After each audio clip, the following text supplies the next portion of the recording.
라오디게아 교회는 세상적으로는 물질적으로는 부자였지만 하나님의 나라의 저금 통장은 텅텅 비어있는 교회였습니다.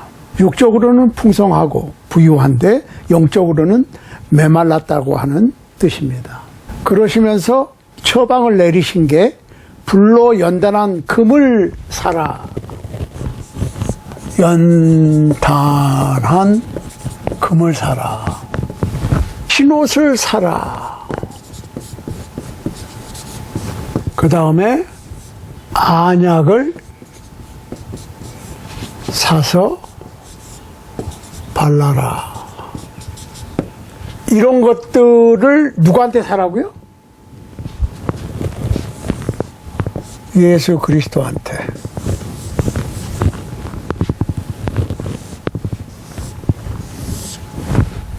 예수님께서 베들레헴에 태어나셨을 때에 동방의 박사들이 와서 선물을 바쳤지요. 뭐였죠?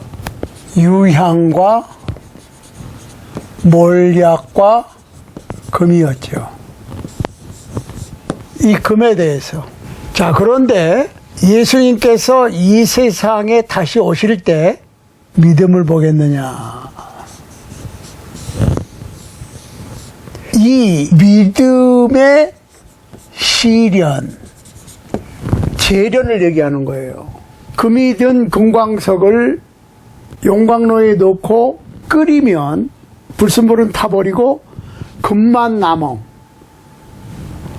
제뉴언네스라고 그럽니다. 재련을 해야 되는 거예요. 즉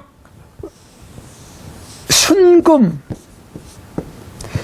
순도 99.99%의 순금을 만들려면 금광석이 용광로에 들어갔다 나와야 돼. 불순물이 다 제거돼야 돼. 마찬가지로 믿음도 순금과 같은 믿음이 있고 잡물질이 섞여 있는 돌이 있지. 이거를 연단을 해야 될 필요가 있다는 거지. 연단한 금을 사라는 얘기가 그 얘기예요. 베드로전서 1장 7절입니다. 너희 믿음의 시련이 불로 연단하여도 없어질 금보다 더 귀하여 예수 그리스도에 나타나실 때에 칭찬과 영광과 존귀를 얻게 하려 함이라. 그러니까 잡티가 많이 들어있는 금을 순금으로 만들거나 여러 가지 불순물이 들어있는 믿음을 순수한 믿음으로 재련하는 거나 이거 연단한다고 그러죠. 같은 이치예요. 그러니까 연단한 금을 사라. 그 얘기는 순금을 사라. 즉 세상의 여러 가지 시련과 역경과 고통을 통해서 정제된 재련된 순수한 믿음, 즉 순금보다 더 귀한 순수한 믿음을 가져라. 그러니까 항상 믿음은 불로 단련이 되는 거다. 불시험을 얘기하는 거지. 자, 시험이 좋은 거는 아니죠. 시험 치는 거 좋아하는 분이 어디 있어요? 뭐 초등학교 때부터 중학교, 고등학교, 대학교, 또 뭐 취직 시험, 시험에서 시작해서 시험으로 끝나. 그렇지만 시험이라고 하는 것은 당할 때는 어렵고 힘들어. 그런데 시험을 통과하면 한 단계 업그레이드 되는 거지. 점점 더.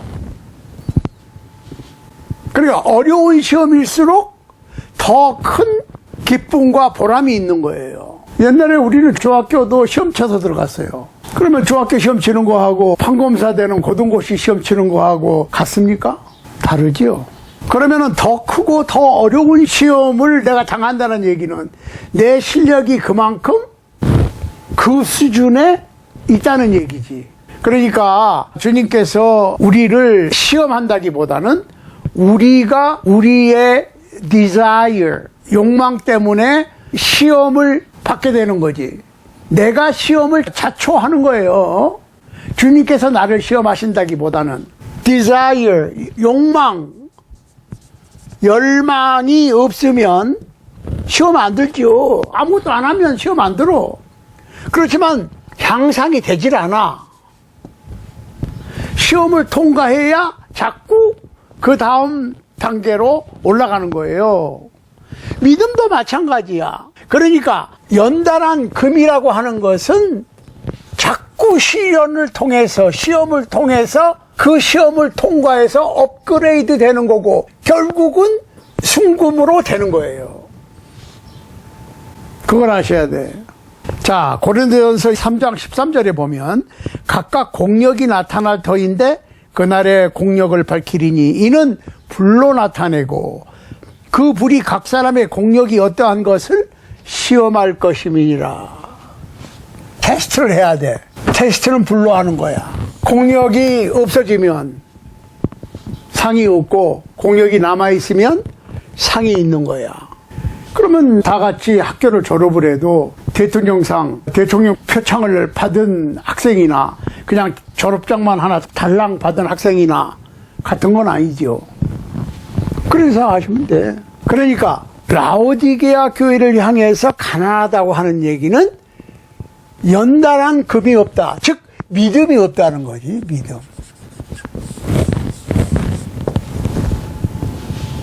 믿음이 없으니까 어떻게 해?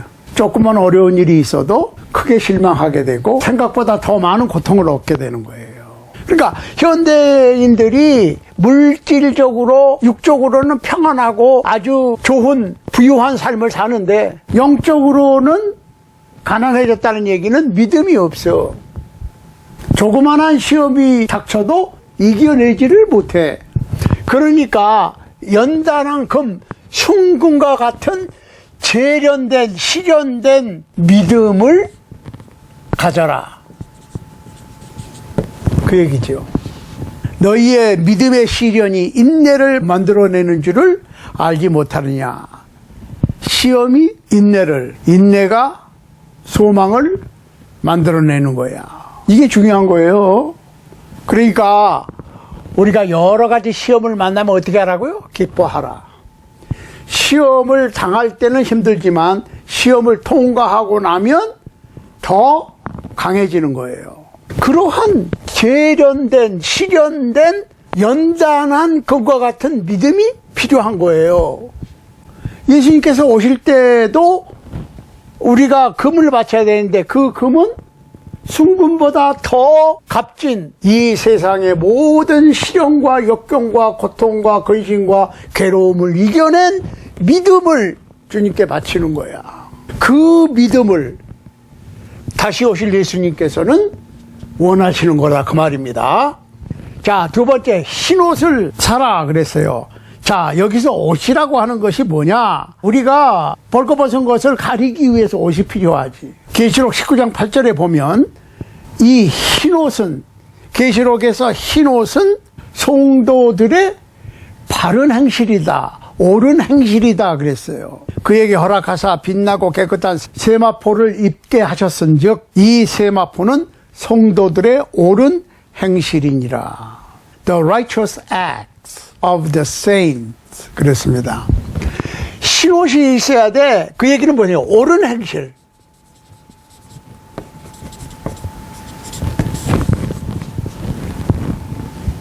올바른 행실을 가지고 살아감으로 벌거벗은 수치를 가리는 크리스찬들이 되어야 됩니다. 옳은 행실, 바른 행실. 자, 잔치집 비유 있죠. 사람들을 부르니까 사람들이 핑계대고 다 났어. 그래서 어떻게 했어요? 길거리에서 그냥 사거리에 나가서 막 데려왔지요. 아들의 잔치에 왕 되시는 아버지가 손님들을 막 초청했어. 막 데려왔어. 아무나. 그러니까 그거를 뭐라고 얘기하느냐. 하나님의 나라 잔치. 교회. 자, 교인이 될 수 있는 자격이 뭡니까? 죄인이에요. 아무나 다 와요. 뭔 얘기인지 아세요? 아무나 다. 교회의 문턱이 높아져 있어. 교회에는 문턱이 없어야 돼. 그 얘기는 누구나 올 수 있어. 그런데 문제가 있어요. 주인이 잔치에 와서 잔치에 참석한 사람들을 쭉 둘러봅니다. 그랬더니 한 사람이 예복을 입지를 않았어. 예복을 왜 안 입느냐? 쫓아내라. 그래서 청함을 받은 자와 택함을 받은 자에 대해서 얘기합니다. 초청의 대상은 아무나야. 그렇지만 택함을 입은 사람은 예복을 갖춰야 돼. 예복은 하얀 옷을 얘기하는 것이고 옳은 행실을 얘기하는 것이야. 그 얘기는 무슨 얘기예요? 예복을 입었다고 하는 것은 변화됐다고 하는 겁니다. 크리스찬이 되기 전에는 죄인들이 크리스찬이 돼. 그렇지만 죄를 회개하고 돌이키고 예수 그리스도의 보혈로 씻음을 받고 태도가 바뀌어야 돼. 태도가 바뀌려면 마음이 바뀌어야 되고, 마음이 바뀌려면 정신이 바뀌어야 되고, 즉 사상이 바뀌어야 되고, 그러면 좋은 옳은 행실이 나타나는 거예요. Life attitude라고 그러죠. 삶의 태도가 바뀌어야 돼. 태도라고 하는 것은 행동으로 그 마음이 어떠한 것이 표현이 되는 거예요. 표시가 나는 거예요. 그러니까 복음으로 변화되는 것을 말하는 거지. 그 당시에 잔치집의 예복은 잔치집에서 나누어주는 거예요. 내가 준비해가지고 가는 것이 아니라 잔치집 문 앞에서 나누어줘. 그러면 그 예복을 받아서 갈아입고 참석해야 되는 거야. 그러니까 의로운 행실을 흰옷이라고 그러는데, 이 의로움은 예수 그리스도의 십자가의 보혈에 의한 의로움을 받는 거니까 예복을 내가 만들어 입는 것이 아니라 예복을 받아서 입는 거예요. 즉 복음에 순종함으로 흰옷을 입게 되는 거야. 이해되시죠? 그러니까 예복을 내가 준비하는 게 아니라 천국 잔치에 참석함으로 예복을 받아서 입는 거예요. 즉 예수 그리스도의 십자가의 보혈을 믿고 순종함으로 예복과 같은 흰옷을 입게 되는 거야. 의의 옳은 행실과 같은 흰옷을 입는 거예요. 그러니까 절대적으로 주님의 은혜지. 이거를 볼 수 있는 것이 안약을 사서 바르는 거야. 안약이 필요한 사람은 뭐예요? 눈이 나쁜 사람. 눈이 안 좋은 사람이 안약이 필요한 거예요. 눈이 나쁜 사람이, 즉 영적으로 깨어나지 못한 사람이 예수 그리스도의 복음을 통해서 약을 써서 눈을 뜨는 거지. 몰랐던 사람이 알게 되는 걸 얘기하는 겁니다. 그러면 나는 시력이 좋은데? 그 얘기가 아니고, 눈의 시력이 아무리 좋아도 내가 깨닫지를 못하고 알지를 못하면 장님이에요. 그러니까 누가 장님이에요? 이사야서 59장 10절에 보면 우리가 소경같이 담을 더듬으며 눈 없는 자같이 두루 더듬으며 낮에도 황혼때같이 넘어지니 우리는 강장한 자 중에서도 죽은 자 같은지라 그랬습니다. 대낮에도 더듬어. 대낮에도 더듬는 사람이, 즉 모르는 사람이 장님이지. 눈이 나쁘면 어떻게 돼요? 눈이 나쁘면 온몸이 어두울 것이니 그러므로 내게 있는 빛이 어두우면 그 어두움이 얼마나 하겠느냐. 마태복음 6장 23절입니다. 그러니까 눈이 안 좋으면 온몸이 어두운 것 같이 우리가 깨닫지를 못하면 모르는 거예요. 마태복음 15장 14절에 보면 그냥 두어라. 저희는 소경이 되어 소경을 인도하는 자로다. 만일 소경이 소경을 인도하면 둘 다 구덩이에 빠지느니라. 소경을 인도하는 소경. 그 얘기는 무슨 얘기예요? 알지 못하고 잘못 인도하는 지도자. 신앙의 지도자들을 얘기하는 거예요. 마태복음 28장 16절로 17절, 19절, 24절, 26절 보면 화 있을진저 소경된 인도자여 너희가 말하되 누구든지 성전으로 맹세하면 아무 일 없거니와 성전에 금으로 맹세하면 지킬지라 하는도다. 우맹이요 소경들이요 어느 것이 크뇨? 그 금이냐? 금을 거룩하게 하는 성전이냐? 소경들이여 어느 것이 크뇨? 그 예물이냐? 예물을 거룩하게 하는 제단이냐? 소경된 인도자여 하루살이는 걸러내고 약대는 삼키는도다. 소경된 바리새인아 너는 먼저 안을 깨끗이 하라. 그러면 겉도 깨끗하리라. 소경이라고 하는 것은 어두운 가운데 있는 것을 얘기하는 것이고 결론적으로 볼 수 없다는 얘기고 볼 수 없다는 얘기는 깨닫지 못하는 거예요. 알지 못하는 거예요. 그런 신앙의 지도자들이 있다는 것이고 신앙인인데 소경과 같은 신앙인이 있고 신앙의 지도자들이 있는데 소경과 같은 지도자들이 있다. 핵심을 모른다는 얘기예요. 말씀의 핵심과 말씀의 중심을 모른다는 얘기입니다. 그러면 왜 소경이 되느냐? 첫 번째로 마음이 완고해서 소경된 사람들이 있어요. 고린도후서 3장 14절입니다. 그러나 저희 마음이 완고하여 오늘까지라도 구약을 읽을 때에 그 수건이 오히려 벗어지지 아니하고 있으니 그 수건은 그리스도 안에서 없어질 것이다. 우리가 성경을 읽은데도 수건을 쓰고 성경을 읽는 것과 같이 깨닫지 못하는 마음으로 읽기만 한다고. 오늘날에 많은 사람들이 내가 성경을 40번 읽었느니 80번 읽었느니 100번을 읽었느니 자꾸 그러는데 읽기만 하면 뭐예요? 깨닫지를 못하는 걸. 깨달아도 내가 알고 있는 그것이 전부라고 생각해. 정말로 핵심을 알지 못한다 그 말이지. 그러니까 오늘날에 많은 사람들이 개인의 경험을 중요시 여겨요. 그건 주관적인 믿음인데 주관적인 믿음은요 문제가 뭐냐면 내가 그렇다고 생각하면 그래요. 하나님의 말씀에 비추어서 내 생각이 잘못되어 있으면 바꾸고 모르면 배우고 그래야 되는데 성경은 덮어놓고 성경의 한 부분만 가지고 내가 성경 전체의 흐름을 내 생각 속으로 집중시켜. 사실은 오늘날에 많은 사람들이 성령 세례, 성령의 은사 자꾸 그러는데 그게 진짜 성령인지 아니면 다른 영인지 나의 영인지 어떤 부흥사의 영인지 심지어는 귀신의 영인지 악한 영인지 구분이 안 되지. 이게 지금 헷갈리는 거예요. 그러니까 고집이 세서 장님이 되기도 하고 그 다음에는 어떻게 해요? 마음이 혼미해져서 소경이 돼. 그 얘기는 무슨 얘기냐면 이건지 저건지 몰라. 고린도후서 4장 4절입니다. 그중에 이 세상 신이 믿지 아니하는 자들의 마음을 혼미케 하여 그리스도의 영광의 복음의 광채가 비치지 못하게 함이니 그리스도는 하나님의 형상이니라. 마음이 혼미해져. 그 얘기는 무슨 얘기예요?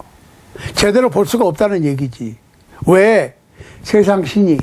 그러니까 우리가 성령 자꾸 그러는데 그게 진짜 성령이라고 하는 증거는 어떻게 해서 알 수가 있죠? 지금 내가 따르는 내게 역사하는 영이 성령인지 아니면 다른 영인지 어떻게 아냐고. 어떤 분들은 성경에 기록된 거 말고 나의 개인적인 경험을 얘기해라. 당신이 거듭났느냐? 어떻게 거듭났느냐? 얘기 한번 해봐라. 어떻게 구원받았냐? 복음에 순종함으로 그거 말고 개인적으로 특별히 무슨 성령님의 나타나심, 성령님의 역사하심 뭐 이런 개인적인 경험이 있느냐 그걸 내놓으라고 그래. 굉장히 위험한 겁니다. 성령께서 나에게 역사하셨는지 다른 어떤 영이 역사했는지 귀신이 역사했는지 악령이 역사했는지 어떻게 알아? 아니 다른 영이 역사할 때 나는 악령인데 나는 귀신인데 네가 나를 따라오면 내가 지옥으로 인도하겠다라고 얘기를 하면 따라갈 사람 누가 있어요? 다 성령의 길이라고 그러고 다 의의 길이라고 그러고 다 사는 길이라고 그래. 그런데 그 척도를 어떻게 우리가 알 수가 있느냐 이 말이지. 결론적으로는 영이 바른 영인지 어떻게 알 수가 있느냐 이 말이에요.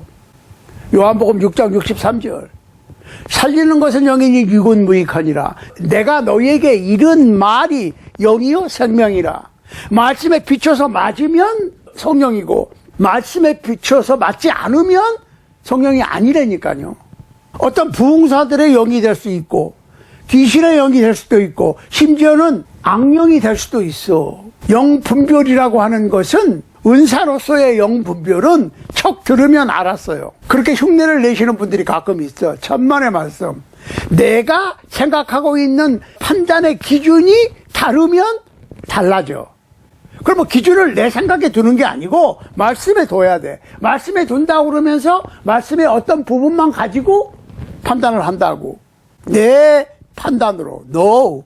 하나님의 말씀에 비춰야 돼. 말씀에 100% 비춰야 돼요. 그러니까 헷갈리는 거예요. 그 다음에 무지해서 된 소경도 있습니다. 알지 못해서 된 소경도 있어. 에베소 4장 18절입니다. 저희 총명이 어두워지고 저희 가운데 있는 무지함과 저희 마음이 굳어짐으로 말미암아 하나님의 생명에서 떠나 있도다. 자, 무지한다. 그러니까 무지. 그 얘기는 알지 못한다. 몰라서 어두워지는 소경도 있다고. 그럼 알아야 되는데 알려고 그러질 않아. 교만한 영을 가진 사람들은 내가 알고 있는 게 전부라고 그러고 내가 경험한 게 전부라고 그래. 성경에 능통하지를 못하니까 그런 생각을 갖는 거예요. 그 다음에 미움에 의해서 된 소경도 있습니다. 요한일서 2장 11절이에요. 그의 형제를 미워하는 자는 어두운 가운데 있고 또 어두운 가운데 행하며 갈 곳을 알지 못하나니 이는 어두움이 그의 눈을 멀게 하였음이니라. 미움이 어둡게 해. 증오. 그러니까 신앙인이 신앙을 갖지 못하고 증오심을 유발해. 나하고 틀리면 무조건 미워하고 나하고 같은 그룹이 아니면 무조건 미워하고 나하고 다르게 얘기하면 무조건 미워해. 자, 나하고 다른 분들을 생각을 해봐야 돼요. 말씀에 비추어서. 무조건 미워할 게 아니라고. 터놓고 얘기를 해야 돼. 나는 이렇게 생각한다. 나는 이렇게 생각한다. 나는 이렇게 생각한다. 그리고 그걸 종합을 해야지. 처음에는 어떻게 해요? 완고해. 고집이 세서 소경이 되기도 하고 다른 교훈에 미혹이 돼서 소경이 되기도 하고 알지 못해서 소경이 되기도 하고 증오심 때문에 미워하는 마음 때문에 소경이 되기도 해. 그럼 절대로 안 보이는 거야. 소경이니까 안 보이지. 진정한 부유함은 주님께로부터 오는 거예요. 성도가 입어야 될 흰옷은 주님에 의해서 입혀지는 거예요. 밝은 영의 눈은 주님께서 열어주시는 겁니다. 오늘날의 많은 사람들이 갖고 있는 금은 참 순금이 아닙니다. 많은 사람들이 입고 있는 종교라고 하는 신앙이라고 하는 화려한 옷은 이 세상에 죄악의 속성을 가진 아름다운 옷이지 흰옷은 아니에요. 아름다운 옷과 흰옷은 달라요. 이 세상에는 화려한 옷이 많아요. 사회적으로, 경제적으로, 학적으로 많은 아름다운 옷이 있어요. 주님께서 원하시는 것은 흰옷이지 화려한 옷이 아닙니다. 그런데 오늘날의 많은 사람들은 화려한 옷을 흰옷과 착각을 합니다. 아니, 오히려 흰옷을 무시합니다. 믿음의 안약을 사서 밝아서 영원히 눈이 띄어져야지. 요새는 뭐 백내장이고 녹내장이고 눈이 나쁘면 라식 수술도 하고 수술이 유행이야. 세상적인 의술로 수술을 해서 눈이 밝아지는 게 문제가 아니고 그거는 혹시 육신의 눈은 그렇게 할 수 있겠지. 영안은 믿음의 안약을 발라서 영안이 띄어야 주님을 만나는 거지. 내가 만난 주님이 주님입니까? 확실히? 서머나교회는 가난하고 궁핍하였지만 사실은 부자라고 칭찬하셨는데 라오디게아 교회는 부자인 것 같고 갈아입을 옷도 많고 눈이 밝았었는데 주님 보시기에는 가련하고 불쌍하고 가난하고 헐벗고 눈먼 자라고 경고를 하시는 거예요. 그런데 주님께서는 그러한 라오디게아 교회에게 회개할 돌이킬 수 있는 기회를 주시는 겁니다. 그러니까 책망하시는 모든 교회들에게 똑같이 공통적으로 주시는 것이 기회입니다. 아직도 잘못하고 있는 모든 교회들을 사랑하고 계신다고 하는 사실입니다. 회개만 하면 기회가 있음을 알려주시는 겁니다. 이토록 주님께서는 칭찬할 만한 일을 한 가지도 하지 못한 라오디게아 교회도 버리지 아니하시고 사랑하시기 때문에 책망하여 징계를 하시는 겁니다. 회개하라. 바꾸라 그 얘기예요. 회개해서 믿음의 승리자가 되게 하시려고 하는 의도가 여기에 있는 겁니다. 자, 그렇다면 라오디게아 교회의 교인들은 물질적으로 육적으로는 풍부했고 아름다운 옷도 많이 있었고 잘 먹고 잘 살았는데 영적으로는 가난하고 가련하고 장님이었다. 영적으로는. 그런데 기회를 주시는 거야. 그럼 영적으로 가난하고 헐벗고 장님된 라오디게아 교회가 어떻게 풍부해지고 흰옷을 입고 영안이 밝아질 수 있느냐? 그거를 주님께서 이 라오디게아 교회에 보낸 편지를 통해서 우리에게 알려주시는 거예요. 자, 우리 다음 시간에 계속해서 어떻게 영적으로 가난하고 헐벗고 장님된 우리가 영적으로 풍부해지고 영적으로 흰옷을 입고 영적으로 눈이 밝아질 수 있는가를 다시 한번 생각해 보는 시간을 갖도록 하겠습니다.